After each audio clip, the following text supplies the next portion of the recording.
My name is Zoe, and I live in Austin, Texas. For as long as I can remember, I've felt like an outsider in my own home. My mom passed away when I was only 12. Cancer. That word still feels like a punch to my chest every time I say it. She was my everything, my best friend, my biggest supporter, and the glue that held our family together. When she was gone, it felt like the entire world caved in on me. A couple of years later, my dad, Carter, remarried. Maria seemed nice at first, but that was just a mask she wore in front of my dad. Behind closed doors, she had a sharp tongue and an even sharper laugh, always at my expense. It didn't take long before her daughter, Hazel, followed suit. Hazel was a year younger than me, but she quickly became the center of my dad's world. I don't know when it happened exactly, but at some point, I became invisible.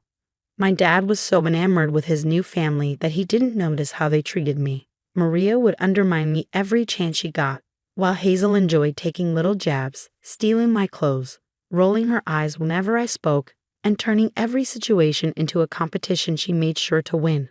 By the time I was in my 20s, I had learned to navigate the minefield that was my home. I'd focus on work, spend hours in my room, and avoid family dinners unless absolutely necessary. But the thing about pretending something doesn't hurt is that eventually the cracks start to show. And in my house, those cracks felt like chasms. I don't think I'll ever forget the loneliness of being in a room full of people who are supposed to love you, yet feeling entirely alone. That was my life, every single day, living under the same roof with Maria, Hazel, and the father who chose them over me. It all came to a head on my 26th birthday. Birthdays had never been a big deal in my house since my mom died. When I was little, she used to make them special, balloons in the kitchen, a homemade cake, and a smile that made me feel like the center of the universe. After she was gone, birthdays became a routine, almost an afterthought. Still, I always tried to make the best of it, even if it meant planning everything myself. This year I had kept it simple, a small cake, a few decorations, and just family. I wasn't expecting a parade or anything. But I thought, for once, it could be a peaceful day, maybe even a day where I felt like I mattered. Everyone was sitting around the dining table. My stepmom Maria had her usual smirk plastered on her face, while Hazel scrolled through her phone, looking completely uninterested. My dad seemed preoccupied, barely glancing at me as I lit the candles on the cake. I took a deep breath, trying to convince myself that it didn't matter. "Happy birthday," Maria said lazily, more out of obligation than actual warmth. I smiled faintly and leaned over to blow out the candles when Hazel suddenly stood up. "Wait," she said, her voice sharper than usual. "I want to cut the cake." I froze, confused. "What? It's my birthday." "So," Hazel shot back, her tone dripping with entitlement. "I just want to do it. What's the big deal?" I looked at my dad, expecting him to step in to tell her no. Instead, he sighed like I was the one causing a scene. "Zoe, just let her cut it," he said, his voice calm but firm. "It's not a big deal. She's your sister. You should learn to share." "Share?" My chest tightened, and I felt the familiar sting of tears threatening to surface. I looked at him in disbelief. "It's my birthday, Dad. Why can't I just cut my own cake? Why do you always have to make everything about you?" Hazel snapped, standing inches away from me now. Before I could even process what was happening, she reached out and slapped me.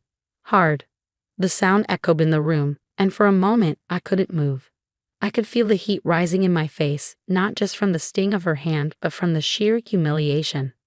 I looked at my dad again, hoping, praying that he would say something, do something. Instead, he shook his head. "Zoe, you should have just let her do it. Why do you always have to be so difficult? She's your sister. Learn some family respect." Family respect. Those words hit harder than Hazel's slap. Maria, sitting across the table, let out a soft laugh, shaking her head as if I were the punchline of some private joke. I felt my chest tighten, the air in the room becoming suffocating. My birthday, the one day I had hoped to feel seen, had turned into another reminder that I didn't belong here. I stood there for a moment, frozen, before quietly stepping away from the table and heading to my room. I could hear Maria's voice in the background, mocking me under her breath, and Hazel laughing like she just won some sort of twisted game. That night, I packed a bag. I didn't know where I was going, but I knew I couldn't stay. I'd spent too many years trying to earn love and respect from people who were never going to give it. As I closed the door to my room for the last time, I felt a strange mix of sadness and relief. Sadness for the family I had lost and relief that, for the first time, I was choosing myself. The next morning, I left the house before anyone woke up. No note, no goodbye. Just the quiet sound of the front door closing behind me. It was time to start over. It had been a year since I walked out of that house, and in that time, my life had changed more than I thought possible. I started from scratch, moving into a tiny apartment in Dallas and picking up extra shifts at the cafe where I worked. It wasn't glamorous, but it was mine. For the first time, I wasn't walking on eggshells, waiting for someone to belittle me or tell me I wasn't enough. I was free. The freedom didn't come easy. In the beginning, I felt completely untethered, like a balloon that had been let go, floating aimlessly in the wind. I missed my mom more than ever, wondering what advice she'd have for me, wishing I could feel the warmth of her arms around me, telling me I did the right thing. But slowly, I found my footing. I made friends, real ones. People who laughed with me, not at me, who didn't treat kindness like it was a bargaining chip. I even started taking night classes to study graphic design, something I'd always wanted to do but never had the courage to pursue. For the first time in years, I was building a life that felt like mine. Then, one afternoon, everything came crashing back. It was a Saturday and I was in the middle of reorganizing my apartment when there was a knock at the door. I wasn't expecting anyone, so I hesitated before peeking through the peephole. My heart sank. Standing there, looking haggard and worn, was my dad. I opened the door slowly, my stomach twisting into knots.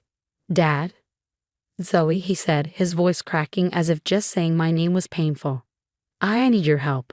I stepped aside, letting him in more out of shock than anything else. He looked different.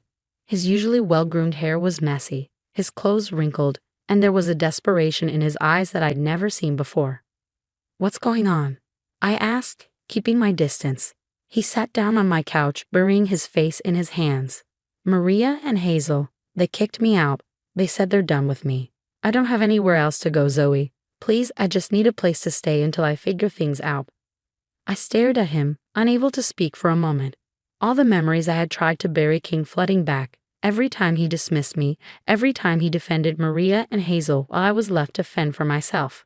And now he was here, asking me for help, when he had never been there for me. "I don't understand," I finally said, my voice trembling. "They kicked you out. Why?" He shook his head, looking ashamed. "Things haven't been great at home. Money's tight, and Maria, well, she's not who I thought she was. Hazel's grown up to be just like her. They don't need me anymore. They told me to leave." I let out a bitter laugh, the sound surprising even me. "So now that they've turned on you, you come to me? After everything?" "Zoe, I know I wasn't the best father," he said quickly, his words stumbling over each other. "I know I made mistakes, but I'm still your dad. Please, I need your help." The weight of his words pressed down on me like a stone. My mind raced, flashing back to all the times I had begged for his support, for his love, only to be met with indifference. Now, when he had nowhere else to turn, he wanted me to be the one to save him. I folded my arms, trying to steady myself.